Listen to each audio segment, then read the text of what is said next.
The past couple of days have been marked by the historic election for the new Speaker of the House by members of the House of Representatives.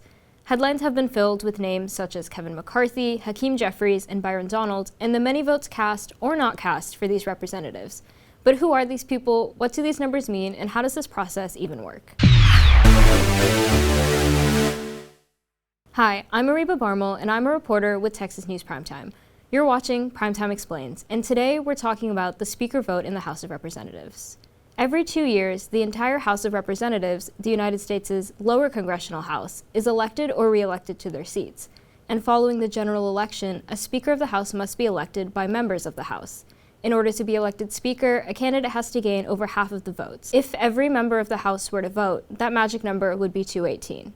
However, if members are absent or simply vote present, this number can be lower, and this is something we've seen in the past couple days, with that 218 number fluctuating as members switch their votes to present or are absent. The Speaker generally comes from the majority party, though there is no rule explicitly stating this has to be the case. In fact, the Speaker does not even technically have to come from the House itself. Currently, Democrats hold 212 seats in the House and Republicans hold 222 seats, giving the Republicans a narrow majority. This margin being so slim is what has allowed the Speaker vote to drag on for so long.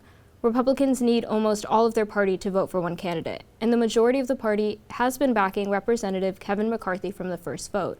However, about 20 representatives who are more ideologically right than the rest of their party were not backing McCarthy and were voting for other representatives such as Byron Donalds. In some instances, these representatives were also voting present or even voting for former President Donald Trump.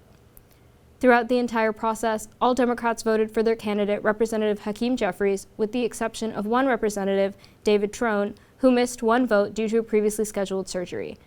Due to divisions within the Republican Party and the unity of Democrats, Jeffries was actually getting most of the votes for the first couple days of voting, though no candidate reached the threshold necessary to get elected. On the fourth day of voting, McCarthy was able to flip 15 Republicans who voted against him, but was still not able to get elected after 13 rounds.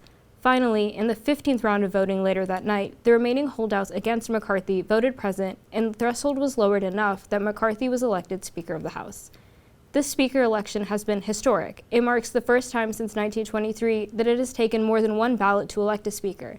However, we are not even close to the longest race in history. The 34th Congress took 133 ballots and multiple months of voting to choose a Speaker. The chaos that ensued in this year's vote for Speaker resulted in heated exchanges on the House floor. One in particular escalated to Representative Mike Rogers having to be physically restrained by a colleague. There were also potentially calls from former President Donald Trump on the House floor, and Democrats have been poking fun at the repeated votes by bringing popcorn to the proceedings. All of this begs the question, what does the Speaker of the House actually do, and how much power do they really have?